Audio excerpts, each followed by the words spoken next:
porque ustedes no han visto un montón de cosas de clínica, ¿sí? Entonces vamos a ir directamente a los diagnósticos diferenciales, ¿sí? Pues ya vimos lo del flujo, ya la doctora Natalia les explicó incluso esos atípicos como moviluncos, todo eso, cómo son la configuración de la biota, ¿sí? Entonces, hay que tratar de definir si es un flujo vaginal normal o anormal, ¿sí? La mujer debe producir un flujo vaginal normal y eso hace parte de la fisiología normal del tracto geniturinario. Hay algunas mujeres que producen un poco más de flujo, de volumen, pero este flujo vaginal debe ser claro, ¿sí? No debe ser grumoso, puede ser un poco blanquecino, puede ir variando su consistencia y su volumen con respecto al ciclo menstrual, incluso hacia la ovulación puede cambiar de condiciones físico-químicas, y de hecho, pues, en la consulta uno ha notado que las mujeres cuando están jóvenes, apenas están arrancando sus primeros periodos menstruales, sienten que tienen mucho flujo vaginal, les da pena, se sienten un poquito preocupadas por ello, van a donde el médico, se analiza de que no tienen ningún flujo anormal, y ya ellas entienden que simplemente tienen un flujo vaginal un poquito más frecuente y más copioso que pronto el resto de compañeras. Ya donde viene entonces lo importante de que la mujer conozca su propio cuerpo, es precisamente identificar cuando hay cambios en ese flujo. Entonces ya el flujo se puso ya demasiado espeso, hay un gran olor en ese flujo, hay un cambio en el olor de ese flujo, hay grumos, hay cambios en el color, ya eso obviamente ya uno habla de que hay un flujo alterado. Cuando hablamos solamente de cambios en el flujo vaginal, hablamos de vaginosis, ¿sí?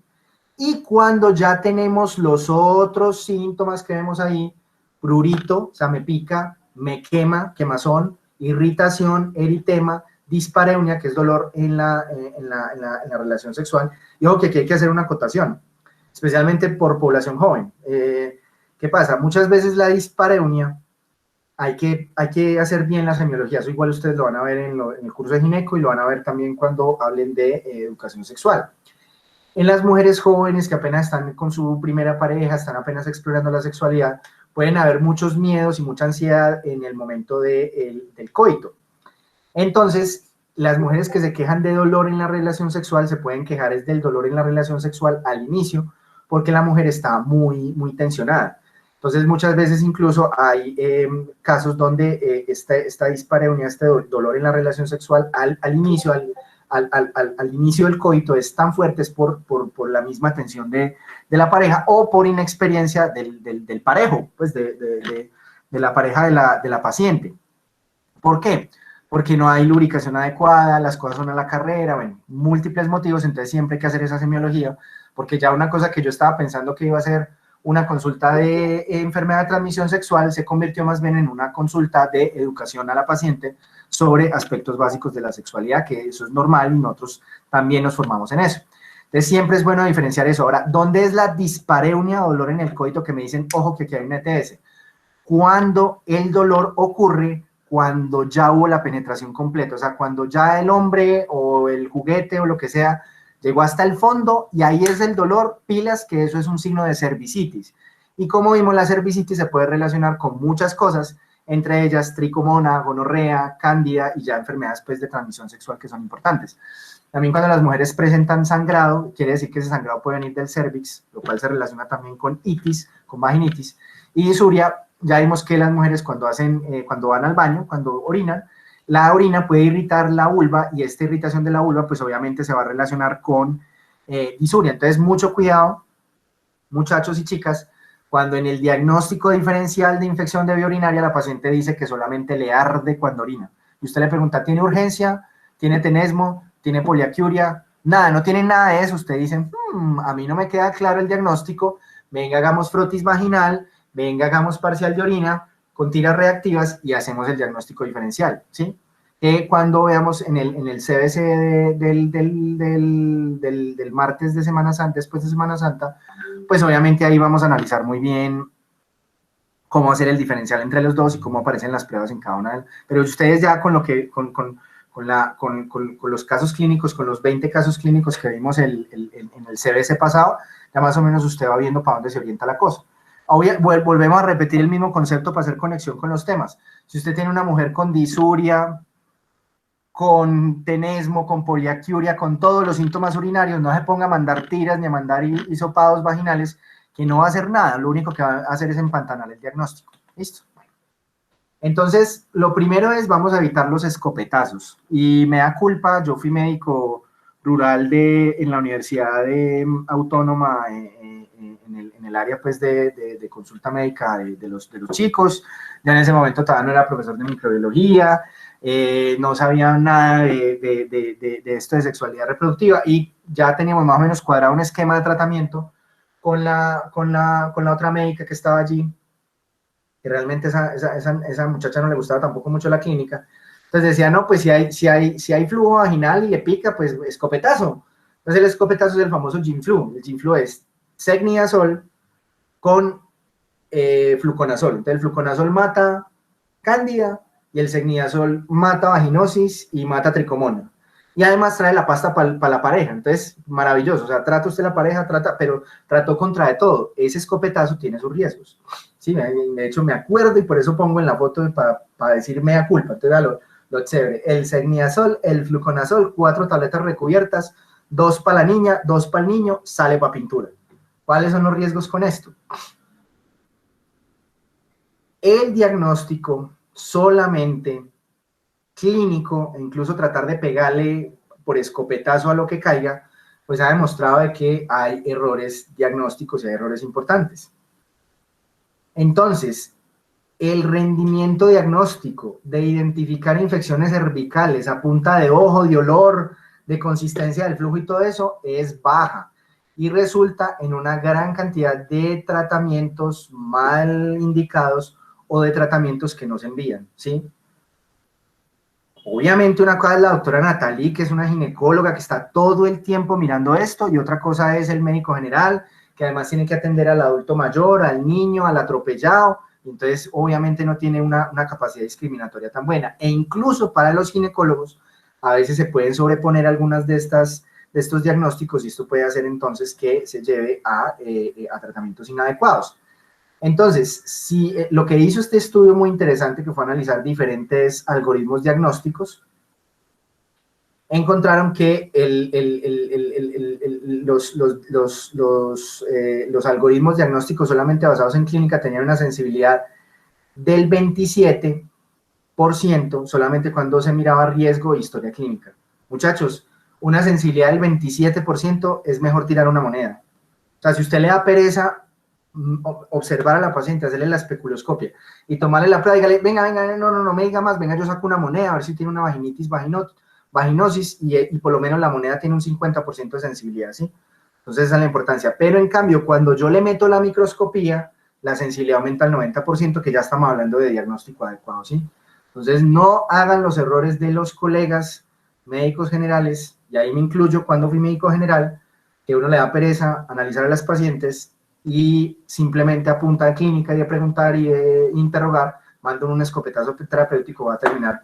Generalmente las pacientes, si no se llega a un diagnóstico y si no hacen un enfoque adecuado, si están en un escenario de una ETS, se van a seguir contagiando.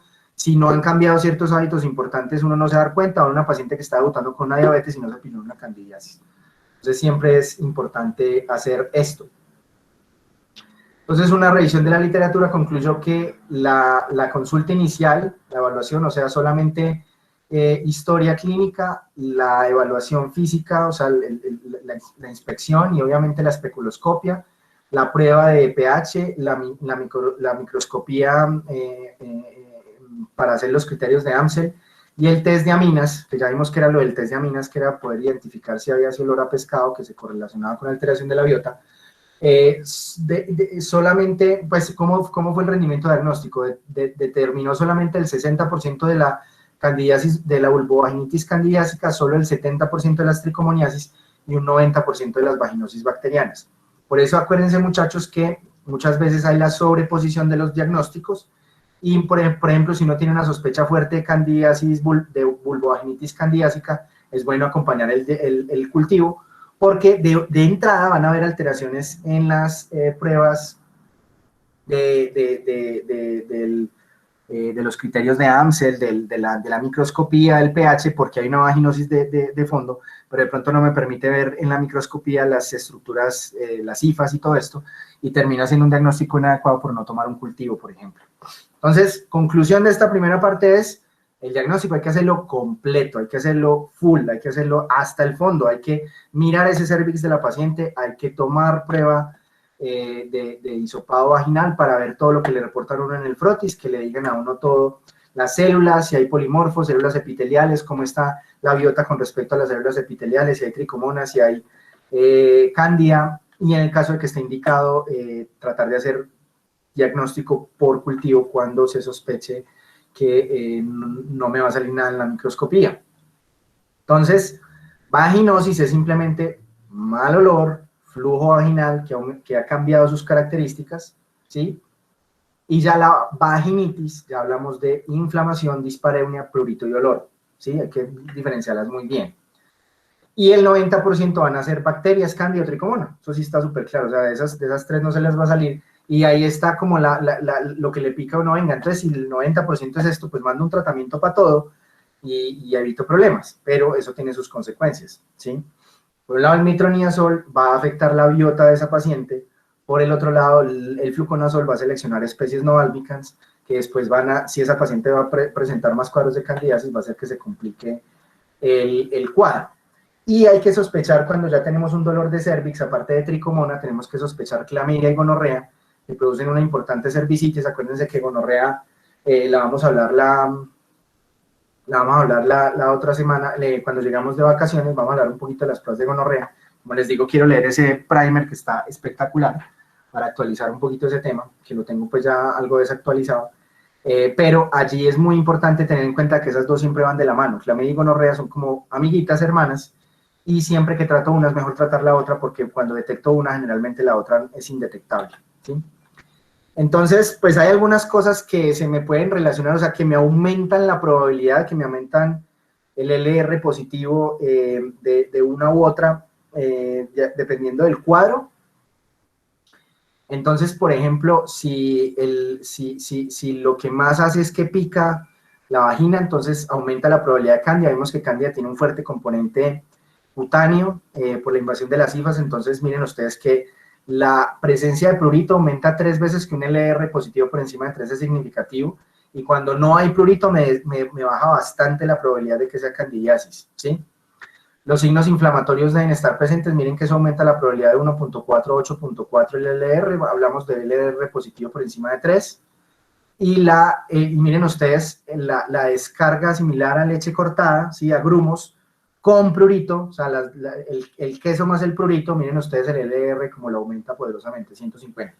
Yo les digo esto es porque uno hace el enfoque y uno va pensando que tiene la paciente, pero si ustedes se quedan solamente con esto, solamente con solamente con la clínica, simplemente sin hacer pruebas diagnósticas, se va a perder que de pronto esa paciente de base tiene una vaginosis, una alteración de la biota vaginal, o esa paciente puede tener también una ETS, una tricomona, una gonorrea o alguna cosa de estas. Y miren ustedes esto, si yo no encuentro levaduras o hifas en el KOH, en el montaje húmedo, pues en la microscopía húmeda, me disminuye algo la probabilidad de que sea vaginosis, pero no la nula, ¿sí? ¿Por qué es importante eso? Porque muchas veces no se ven las estructuras, por eso es bueno a veces hacer el cultivo como tal y saberlo interpretar. En la vaginosis bacteriana, que es una disbiosis, si no se quejan de olor, la probabilidad es nula de que sea una vaginosis, por obvias razones, ¿sí? Porque obviamente la disbiosis lleva a una disminución de los lactobacilos hacen que crezcan más mobiliuncos y otras bacterias anaerobias, anaerobias facultativas y cocos que llevan al aumento del olor, entonces obviamente esto aumenta la probabilidad. Y si me hablan de que el problema es el mal olor del flujo vaginal, pues esto aumenta un poquito la probabilidad, sí, pero tampoco la hace propia de que esto sea lo único, porque hay muchos pacientes que ya tienen candidiasis o tricomoniasis, de fondo tenían una vaginosis, pues obviamente van a tener inflamación, pero también van a tener mal olor. Y obviamente en tricomoniasis, o sorpresa, pues encontrar tricomona en la microscopía, pues aumenta 51 a 310 veces la probabilidad de que pues, eso es una perogrullada, pero pues ahí está.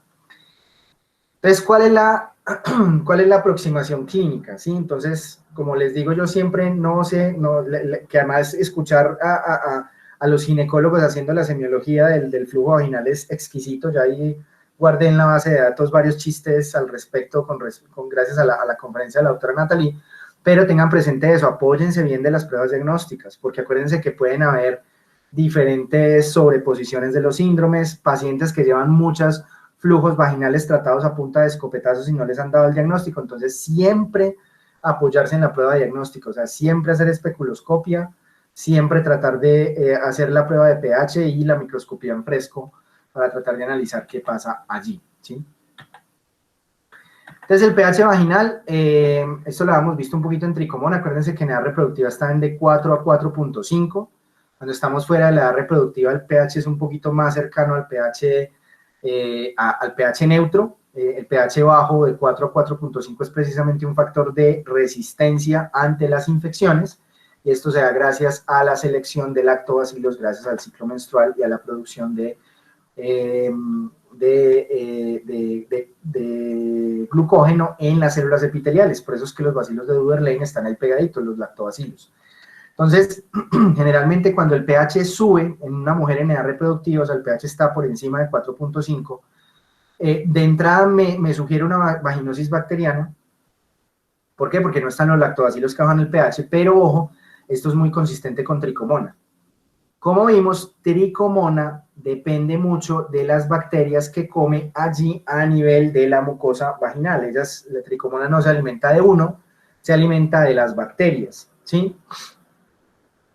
Y generalmente tricomona, varios de los factores que produce hace que se eliminen los lactobacilos, son bien específicos para eliminar lactobacilos y no sobreviven muy bien a pH bajo. Entonces, un pH bajo es incompatible con tricomona. Por eso es que siempre un pH mayor a 4.5 sugiere vaginosis bacteriana por tricomona. No estamos diciendo que con Candida no puede haber pH alto, también lo puede haber alto, lo puede haber bajo, pero Candida es un patógeno que es capaz de comportarse más en ambientes ácidos y alcalinos, por eso es capaz de pasar por el estómago, por ejemplo, ¿sí? Entonces, en pHs que están ahí en la 4.5, cuando hay vaginitis bacteriana, cuando hay vaginitis, perdón, no bacteriana, sino vaginitis, o sea, inflamación, debemos sospechar que el único que puede causar vaginitis en ese pH no es como tal tricomona, sino cándida, ¿sí? Pero cuando tenemos sospecha de cándida con pH normal, es bueno hacer cultivo. Eso lo van a leer ustedes en la lectura pues, que tenemos allí. ¿Por qué pueden haber alteraciones en la medición del pH cuando hay fluidos como semen, duchas vaginales, sangre? Por eso no se deben hacer estas pruebas, no se deben hacer nunca durante el periodo menstrual, sino en el periodo intermenstrual. Y obviamente en los extremos de la vida. Cuando tenemos en mujeres posmenopáusicas, hay que sospechar que hay alteraciones, y ya vieron ustedes con la doctora Natalie lo importante que es analizar la posibilidad de que haya de pronto algo de abuso como tal en la premenarquia, ¿sí? O sea, antes de la primera menstruación. En una premenarquia puede haber una candidiasis, en una premenarquia no tiene por qué haber tricomona, porque es una enfermedad de transmisión sexual. La medición del pH se hace entonces con una prueba súper básica. Esto se puede hacer en el mismo consultorio, con el mismo copito, con el mismo hisopo, se puede hacer la prueba. Y un pH elevado en una mujer premenopáusica, ya una mujer en edad reproductiva, sugiere una infección como vaginitis bacteriana, o cuando el pH está realmente alto, generalmente habla de tricomoniasis, ¿sí? Los pacientes que tienen candidiasis vulvovaginal generalmente van a tener un pH como debería tenerlo la mujer, porque realmente a Candida le importa muy poco la posibilidad de que haya ácido allí, debido a que está muy bien adaptada a tolerar cualquier tipo de ácido, una cosa que no tiene tricomona, ¿sí?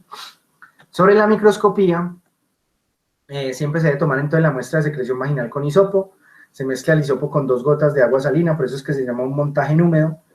Y el hisopo también se puede combinar con KOH, ¿sí? El KOH destruye las hifas destruye las células epiteliales y permite ver las hifas, qué pena que ahí tengo ese error, y desata el demonio. Ese es el famoso test de aminas. Por eso es que en el mismo montaje, cuando se hace el hidróxido de potasio, si empieza a oler todo el consultorio a pescado, usted ya sabe que el test de aminas es positivo y eso se correlaciona con la presencia de vaginosis, o sea, de disbiosis bacteriana. Se monta entonces con el cubreobjeto y se pone sobre el microscopio y la lectura se debe hacer 20 minutos post muestra. ¿Por qué 20 minutos post muestra? Va a tratar de observar tricomona viva y en movimiento, ¿sí? Entonces el test de aminas ya vimos que simplemente se monta, durante el montaje de la placa se utiliza el hidróxido de potasio. El hidróxido de potasio va a permitir también ver las hifas. Aquí vemos cómo se destruyen las células epiteliales y se ven muy bien las estructuras, las hifas. Esto permite ver eso. Pero además el KOH va a liberar el test de aminas y va a permitir sospechar la vaginosis bacteriana y tricomoniasis. Ten en cuenta que estas dos van juntas en el test de aminas positiva, pues básicamente porque para que me dé tricomoniasis tiene que haber una gran alteración del pH, y esa gran alteración del pH solamente se da si hay especies bacterianas distintas a lactobacillus, ¿sí? Entonces aquí tenemos, por ejemplo, levaduritas de Candida, pues porque obviamente es mamado si uno ve todas estas hifas, pseudohifas, pues es fácil hacer el diagnóstico, pero muchas veces lo único que se va a ver son las hifas gemantes apenas, entonces es bueno mirar bien el montaje húmedo. Obviamente hay varias especies de Candida, pero pues lo más frecuente es que las pacientes sean infectadas por Candida albicans, a excepción de que les hayan dado múltiples ciclos de fluconazol, y ahí es donde va uno pues a ver más problemas. Acá vemos, por ejemplo, múltiples hifas en un campo de visión de poco aumento, este debe ser 5X o 10X, todo eso que ustedes están viendo como pelos son hifas, ¿sí? Y tricomona, pues sí, por eso es bueno verlo a los 20 minutos porque usted alcanza a ver el parásito incluso en movilización. Las células guía, y es muy importante ver el estado de las células epiteliales altamente lisadas se correlacionan con vaginitis, o sea, hay daño, más hay que ver los polimorfonucleares, y las células guía permiten ver, por ejemplo, la presencia, nos permiten saber cuando hay la presencia de vaginosis bacteriana, porque las células epiteliales ya no van a estar rodeaditas muy bonitas de los bacilos de Duerlein, de los lactobacilos, que son bacilos gram positivos, sino que se van a ver un montón de cocos alrededor de esas células epiteliales. Esas son las células guía que guían hacia el diagnóstico de vaginosis bacteriana, ¿sí? Entonces, en la mujer normal, lo que esperamos encontrar son las células epiteliales no flecadas, sino íntegras, con los bacilos de Duerlein, los lactobacilos, bacilos gram positivos, y esperamos ver un cervix, pues dependiendo de si la paciente pues ha tenido parto o no ha tenido parto, de eso va a depender qué tan cerrado esté el cervix, y se va a ver el flujo normal de las mujeres. Como les expliqué, es una sustancia que es blanquecina, más o menos uniforme, clara también, ¿sí? Sin grumos, y que no debe ser muy copiosa. Ese es el flujo normal de la mujer, ¿sí? Y lo otro es que en el análisis no deben haber ni tricomona, no deben haber grandes, pues si estamos hablando de una mujer normal que no tiene vaginitis, no debe haber cándida, pues pueden haber por ahí levaduritas si es normal, ustedes saben que eso hace parte de la biota, pero no deben haber exuberancia de estructuras micóticas, y deben estar los leucocitos nulos, no deben haber leucocitos presentes, porque eso nos habla de inflamación, ¿sí? Entonces, ¿por qué las vaginosis bacterianas? Uno diría, pero ay, pues porque eso simplemente huela maluco, pues ¿qué importa? Realmente eso es un problema. Las vaginosis bacterianas tienen sus líos a largo plazo, más si se producen crónicas, porque pues precisamente estamos hablando de una disbiosis, y la biota hemos visto que protege los tejidos.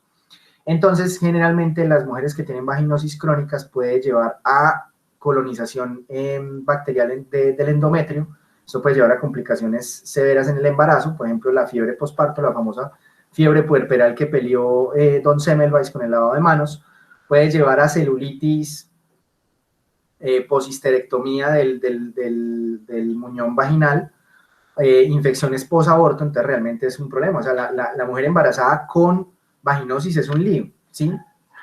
Y pues obviamente esos cambios en la biota por los lactobacilos y todo eso pues se pueden relacionar también con la aparición de otras patologías, como es el caso de tricomoniasis. Vimos esa relación fuerte que hay entre la aparición de vaginosis y la posibilidad de que crezca o de que pegue mucho más fácil tricomoniasis, por ejemplo. Generalmente las mujeres que tienen vaginosis bacteriana ya van a tener más que todo Gardnerella, Prevotella, Porfiromona, bacterioides, Streptococos, micoplasmas, ureoplasmas, mobiluncus. Acuérdense que la doctora Natalie nos enseñó cómo algunas de estas bacterias atípicas que no se detectan ni por cultivo, como serían los ureoplasmas, mobiluncus, se relacionan a veces con lo que se denominan atípicos y muchas veces es mejor también tratarlos de una vez con macrólidos, ¿sí? Pero eso lo vamos a ver en noveno. Ahorita ustedes no han visto terapia antibiótica, le van a sacar más jugo a eso más adelante, ¿sí? Entonces, esta es la diferenciación entre la vaginosis bacteriana y la vaginitis, ¿sí? Entonces, en la vaginosis vemos que el pH va a aumentar. En la mujer en edad reproductiva el pH debe ser menor a 4.7.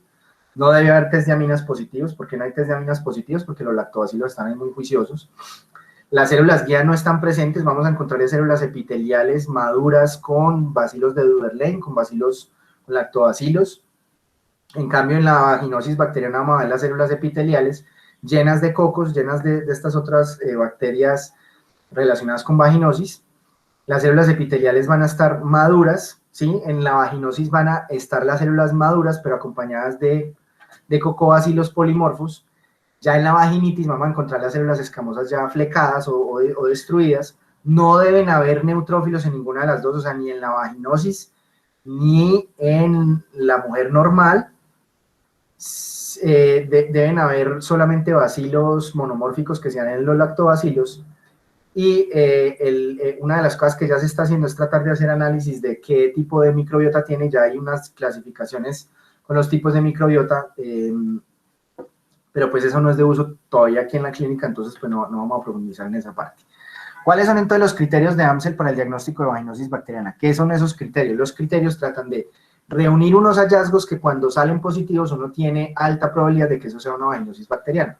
De los criterios de Amsel positivos para vaginosis bacteriana es que sea un flujo homogéneo, grisáceo. Acuérdense que los otros flujos son espumosos, cremosos, parecidos a grumos. Entonces en esto simplemente es un flujo homogéneo gris.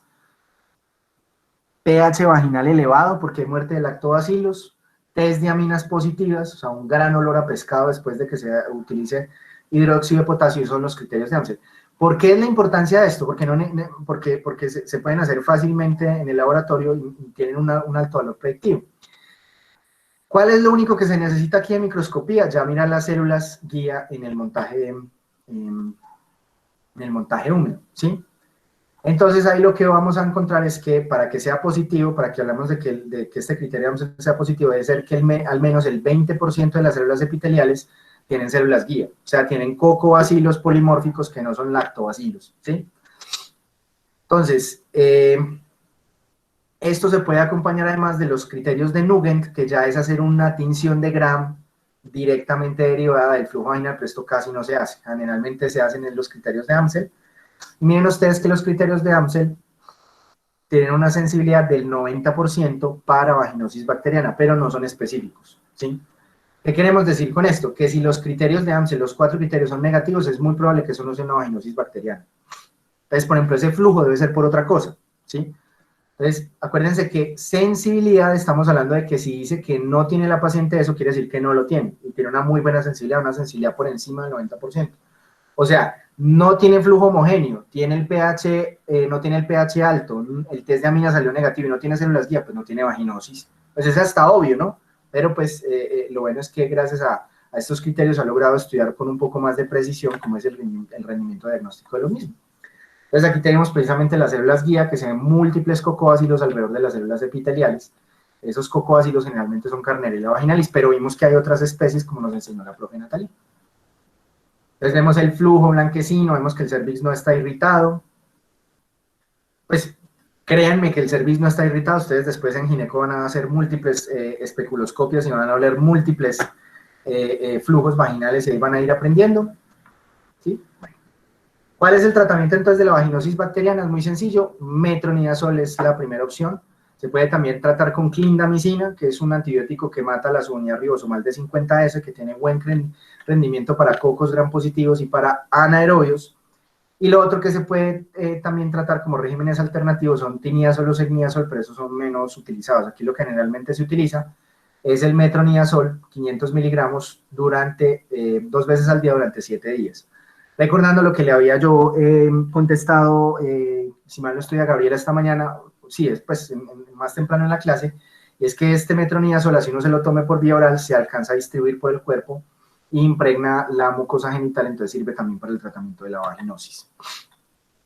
Y como vemos, este tratamiento, sea con clindamicina o metronidazol o cualquier nitroimidazol, ¿sí?, tienen una recomendación grado A en evidencia para el tratamiento de esto, o sea, es una evidencia muy, muy sólida para el tratamiento de estas patologías. Listo.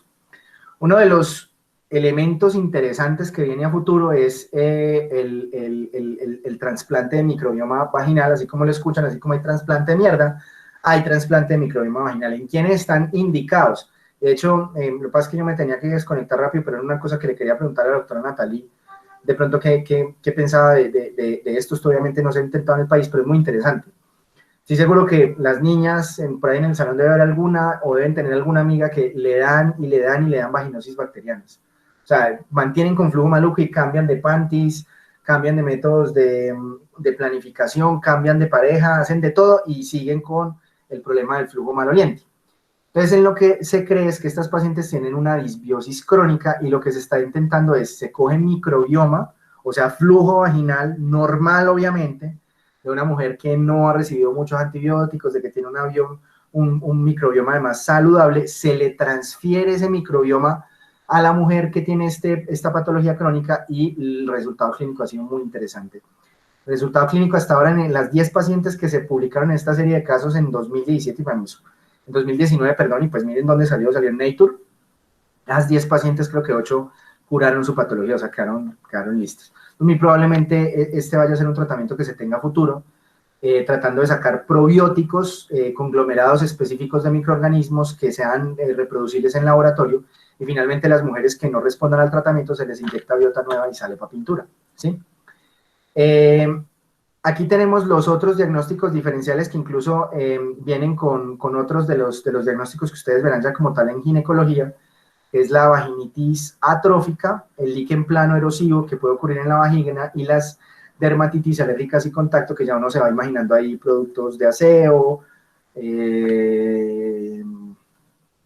cambio de ropa interior, entre otras, y que son un diagnóstico diferencial importante cuando se produce signos y síntomas de vaginitis a repetición, teniendo presente que estas vaginosis o vaginitis a repetición pues no mejoran con tratamiento antibiótico. Tengo que empezar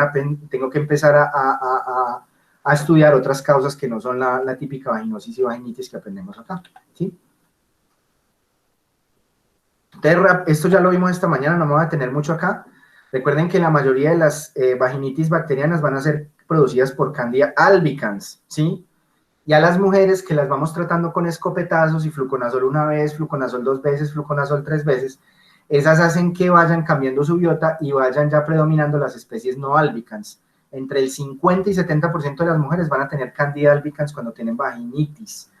Pero si utilizo muchos de estos medicamentos o son pacientes que por X o Y motivo tienen otras patologías, son diabéticas, etcétera, pueden tener ya selección de otras especies de Candida, y estas especies, Crusei, Parasilopsis y Tropicalis, no les va muy bien con los azoles. Entonces, primera recomendación de práctica clínica concreta. Si yo tengo una mujer que tiene vaginitis a repetición por Candida, que no mejora, hagan cultivo para ver si es que tiene una especie no albicans, y ya en esa se trata otros tratamientos ya guiados por dermatología, por ginecología. Generalmente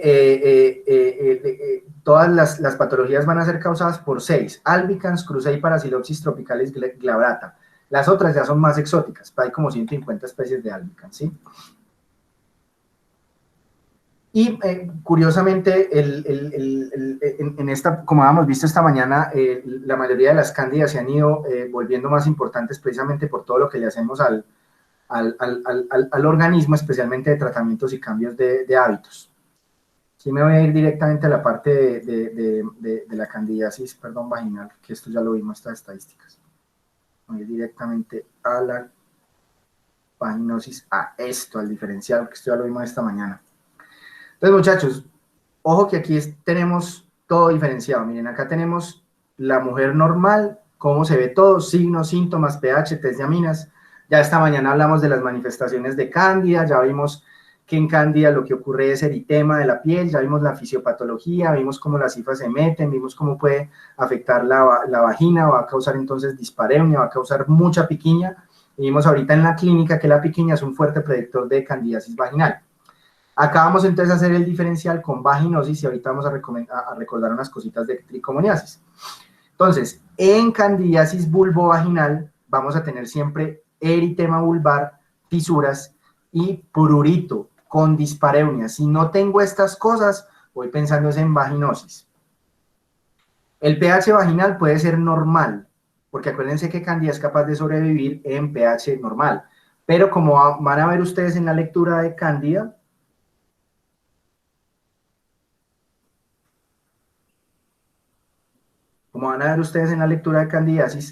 pueden haber la posibilidad de que haya candidiasis en el contexto de pH vaginal o no vaginal. Les voy a mostrar incluso la lectura, lo que dice, ¿sí? Entonces, miren, diagnóstico diferencial, mujeres con pH vaginal normal, ¿sí? Entonces, en las mujeres, ¿sí? Es importante también tener en cuenta que el signo cardinal del prurito vaginal, solamente menos del 50% de las mujeres tienen prurito vaginal, entonces hay que considerar otros diagnósticos. Entonces, si la mujer tiene pH normal, que es lo que uno esperaría en una candidiasis, porque acuérdese que Candida es capaz de pasar por el ácido gástrico, hay que considerar otras dentro del diagnóstico, el diagnóstico diferencial, como reacciones de hipersensibilidad, reacciones alérgicas, dermatitis de contacto o dermatosis inflamatorias, como vimos ahorita el lichen plano, ¿sí? Porque es importante determinar eso, porque son mujeres que tienen mucho prurito vaginal, pH normal, la biota es normal, entonces uno dice, Dios mío, ¿qué tienen? Entonces aquí es muy importante, muy importante tratar de determinar si esa paciente realmente tiene una infección por Candida, y es muy importante mandar el cultivo, porque si el cultivo sale positivo, quiere decir que hay una gran cantidad de Candida, y esto me habla de esa candidiasis. Ahora, usted hizo con cultivo positivo, le trató a la mujer esa candidiasis, vuelve otra vez y tiene gran prurito, gran quemazón, le pica todo, se está erosionando la vagina, hay que ya mirarlo desde la consulta de dermatología y ginecología, a ver si tiene algún tipo de dermatitis vulvar, que puede ser por múltiples motivos, y eso ya se sale del campo de la microbiología, ¿sí? Por otro lado, si las mujeres tienen el pH elevado, lo cual es raro porque Candida puede causar vaginitis con el pH normal, si el pH excede 4.5 y hay un exceso de células blancas, y puede haber una infección entonces mixta con vaginosis y tricomoniasis. Las infecciones mixtas con más de 2 patógenos ocurren en menos del 5% de las pacientes, y estas coinfecciones, generalmente de 2 pacientes o más que no son sintomáticas, es mucho más común. O sea, en pacientes sintomáticas es más común que Candida vaya sola, y en pacientes asintomáticas con infección puede ser más frecuente. Entonces, en estas es muy importante evaluar que no haya tricomona candidiasis, pues que sería muy embarrada, porque acuérdense que el Cegniazol mata tricomona, pero no mata Candida. Listo. Ahí les dejo pues en la lectura para que lo tengan presente. ¿Qué vamos a encontrar en la prueba diagnóstica entonces? El test de aminas debe salir negativo. Condiciones y restricciones de mujeres que tienen disbiosis, o sea, vaginosis, y aparte de eso tienen candidiasis. Entonces ahí sí el test de aminas les va a salir positivo. ¿Qué van a encontrar ustedes en los polimorfonucleares? Que hay más polimorfonucleares que células epiteliales, porque obviamente aquí hay inflamación, y vamos a encontrar además en la microscopía las pseudohifas y las levaduras gemantes, cuando son candidas no albicans, vamos a encontrar pseudohifas o simplemente levaduras gemando, ¿sí? En la prueba de hidróxido de potasio, pues obviamente el test de aminas no es positivo, van a aparecer pseudohifas, que es lo común encontrar, ¿sí? Y generalmente lo otro que puedo hacer cuando tengo la duda diagnóstica, especialmente en mujeres donde ha sido el cuadro crónico, es hacer el cultivo, para tratar de mirar que no sea una especie no albicans, y si es una especie albicans, hay que tratarla de mirar otros diagnósticos diferenciales, como la dermatitis vulvar o ya lichen plano y otras patologías, listo. Y menos ustedes que aquí las grandes diferencias con la vaginosis bacteriana es que no hay nada inflamatorio, no hay polimorfo, las células epiteliales no están destruidas, debe haber un pH por encima de 4.5 con disminución de los lactobacilos. Y miren ustedes que en el tratamiento de la vaginitis por cándida, los antifúngicos orales o vaginales tienen igual actividad de tratamiento con una evidencia A, ¿sí? No vamos a entrar a tricomona porque esa ya la vimos en parasitología. Recuerden que aquí vamos a tener un pH que invariablemente es alto. Acuérdense que tricomona no es capaz de vivir en pH bajo.